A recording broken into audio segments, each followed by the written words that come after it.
even though I don't think he's paying attention, he has surprised me more than once. Can we go through the solution now? Yeah. Which solution? Yes. Because the Okay. soldier is duty bound to disobey unlawful orders. Yes. All right. There is a solution. We have been to Josephine, Jackson, and Douglas, along with a couple of Northern California counties, with this solution. It is very simple, which is probably what the majority of the problem is, okay? Nobody has ever refuted it, not a county council, not a county commissioner, not our attorney general, okay? Not the state's attorney. The solution is this. The counties write an ordinance and resolution for health, safety, and welfare, or under the premise of health, safety, and welfare, which is the first and foremost responsibility of any governmental entity, period. That's what they take their oath to. That health, safety, and welfare ordinance can cover as much as or as little as they want. And they write them all the time. Yes, they do. Okay? They did one on eminent domain. Okay?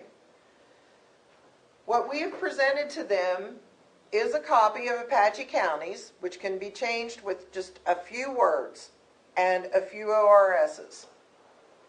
It's basically a 1-page and a 1.5-page document. Once that is passed, what happens is the county takes their proper place or standing in law, enforcing their authority and jurisdiction over the matters within the borders of the county for the people that they serve. It means that at that point, when they go to coordinate, cooperate, or collaborate with the U.S. Forest Service, which is an agency, it is not a government entity, Or the BLM. or the BLM, they are at the helm of the negotiations. They start it, they agree to it, and they finish it. Okay? Follow so far? After that, what happens is that, and we're in a much better position here than they were in Apache County because we still have a lot of buyers in the area. So we have a way of funding the projects and getting people in. Plus, we got a lot of miners that would love to go out there and do what they do, which would bring money in. Okay?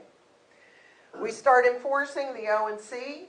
We start enforcing the Northwest Forest Plan, FLPMA, all of the other laws that are currently on the books that are being hindered and stopped by the environmentalists. And this is a handful of people. This is a dozen or so people that do this, that cause these issues and problems.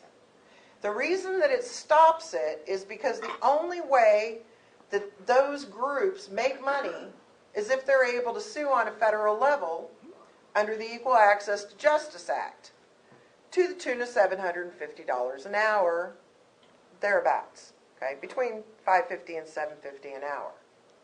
Now, I don't know about you, but I think them some pretty good wages, okay, and if I found a loophole that allowed me to do this, I would probably take advantage of it too. Okay? Actually, that's not true. I wouldn't because it's against my principles, but obviously, money is a motivating factor for many, okay? And that's all this is about. When the counties take over control and they enforce their authority and jurisdiction, it pulls it out of the federal realm into the local courts. There's no money to be made. They have to spend money in order to stop the projects. They're not going to do it. It's counterproductive, okay? This is not about the environment. This is not about saving the lands. This is not about clean water. This is about controlling. Here's the thing. When you control land, you control food and water. When you control food and water, you control life in all forms. When you control the minerals, you control the livelihood and the ease of life for the inhabitants. Because no matter what you touch, no matter what you see, no matter what you smell, everything comes from what's below our feet. Think about that. And if you think that we still have a shortage of oil in this world, I want you to understand where oil comes from. I had this epiphany 4 or 5 years ago. And I didn't used to think this way. I thought it probably is a finite source. Oil comes from death and decay. And microorganisms. Well, when we can live forever and become gods, I'll start worrying about our petroleum issues. Okay? Don't let them fool you. We can extract it better, cheaper, cleaner now than any other time in history. Even doing the fracking, the information that's out on that by the environmentalists is absolutely, completely, and totally untrue. And 33 years in Texas, let me tell you something. I liked the living I made. And I didn't mind one bit looking at any of those gas wells or oil wells where they were placed. They were not an eyesore. Because they provided for my family and thousands of others to a level that was quite comfortable. And it didn't hurt or harm anybody. There was no water contamination. It was proven time and time again. Any time somebody tried to come after somebody, because Texas is oil country, they know how to handle those kinds of intrusions. We have to know how to handle that because it's what they're doing to us. And I don't know about you guys, but I've driven through our forest, and frankly, I would not want to camp there. I would not want to hike there. I've looked at our streams. Just in the 10 years that I've been here, I've seen the deterioration to the places that I do go and hang out on the river or with the streams. They're drying up faster. The water is murkier. The trees have more and more parasites, both plant and insect. It's death and decay out there. And that breaks my heart. It doesn't have to be that way. It's very, very simple. That is the solution, believe it or not. And if we can get every county organized and together to do this, it would be very inexpensive to hire somebody who can handle the blight that will follow, because it will. They'll attack just like they attached Apache County. But as long as we have somebody who knows what they're doing, it is easily fought. And it is time they are exposed. It's beyond time. Tell some of the people don't know about Apache County. Tell them what they did. Sick National Forest had one of the largest fires, the Wallow Fire, in the history of our nation. And it was because of that fire that a few people got together and started going around talking to local elected officials. They also had 3 tribes to deal with within their county. And they decided to do something about it. And so Doyle Shamley and several scholars got together, they had been doing the research on this over the last 22 years. What they did is they compiled the research into about an hour and a half presentation, and they presented it to the Apache County commissioners, who were all attorneys at the time. 5 of them. 5 of them. After the presentation, they all kind of looked at each other and went, I think we can do this. Not only do I think we can do this, I think we need to do this. And it was because somebody put it to them in a way that they understood it. Okay? Now Doyle is from that area. He grew up in that area, knows that area.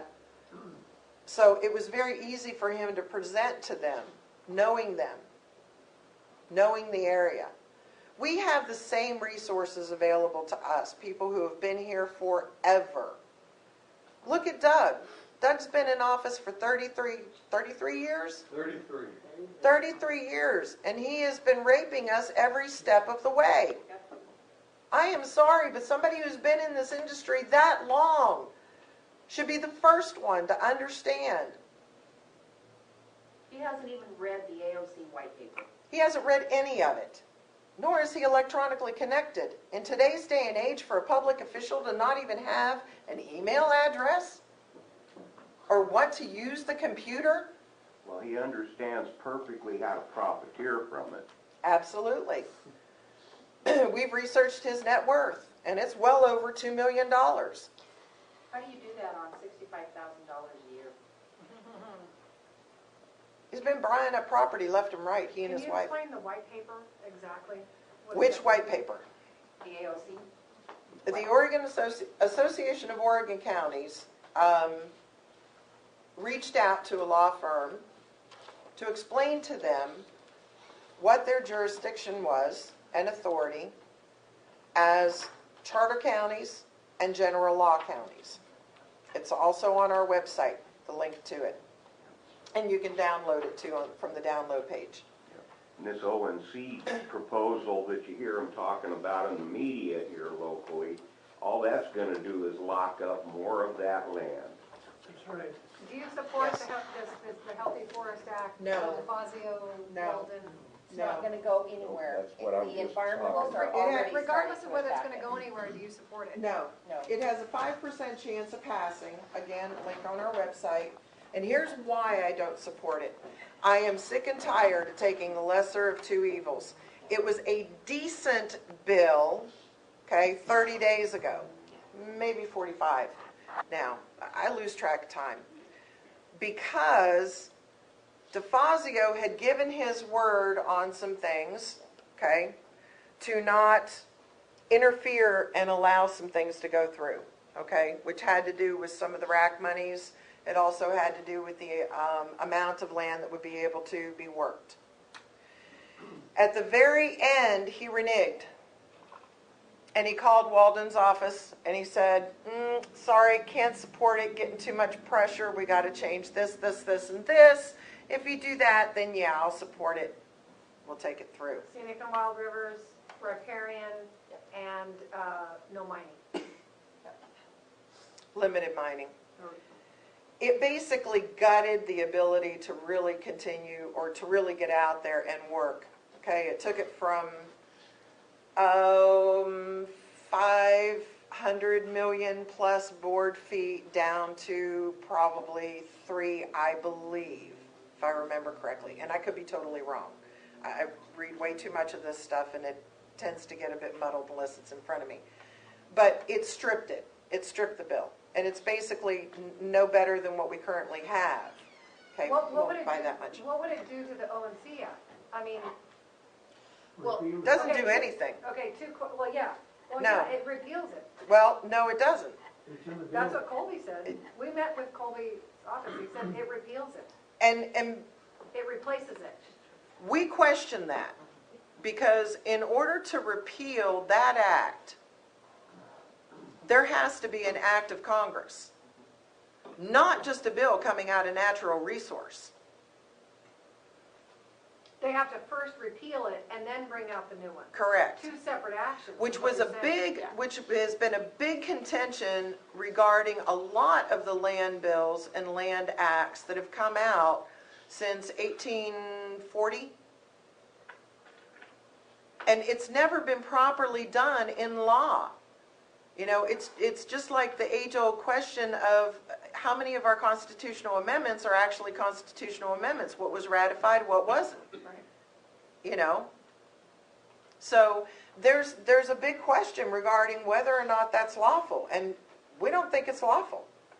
There's a procedure that has to be followed in order to repeal that, to put anything else in place. Otherwise, that stands and this alters. And then you have the whole question of who follows what. Well, as far as I'm concerned, we don't follow any of it because they don't have the authority to place that upon us. Well, that gets to my next question. Does, regardless of what happens, I mean, what, if that passes or doesn't pass, or the ONC Act, regardless of any of this, what I'm hearing from you is that is that the county can act regardless. Absolutely. Correct. Under Is health, that safety, true? and welfare. Yes. Yes. Here's the thing. The county is a faction of the state. The states are sovereign. This is the whole statehood issue in Utah. This is the whole thing of coming in under equal footing when we came into the union in the first place. We have certified documents that show that there was never a vote done in Oregon and that the federal government owns no land in Oregon. They own a few lighthouses. They own no land. Okay? They have a management contract under trust. It is time for the counties, as a faction of the state, with all of the legal authority and jurisdiction that the state has, to start enforcing their statehood within their borders if the state doesn't have the cojones to do it.